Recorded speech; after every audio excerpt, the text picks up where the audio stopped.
ఏమైపోయే వాళ్ళమో అంబేద్కర్ లేకుంటే, ఏ చీకటి మింగునో తను వెలుగై రాకుంటే, తరాలు మన స్థితి గతులు మారక తల్లడిల్లు కథ సకల జనం, బతుకు అగ్రకుల విషకౌగిటబడి నలిగిపోవు కథ నేటి దినం.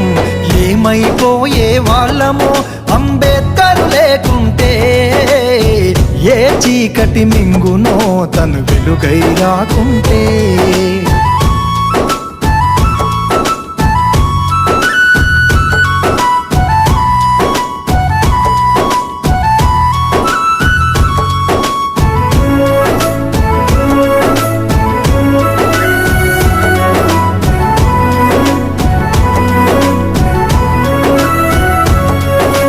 అడుగు అడుగు తను అనుభవించిన బాధను తలచి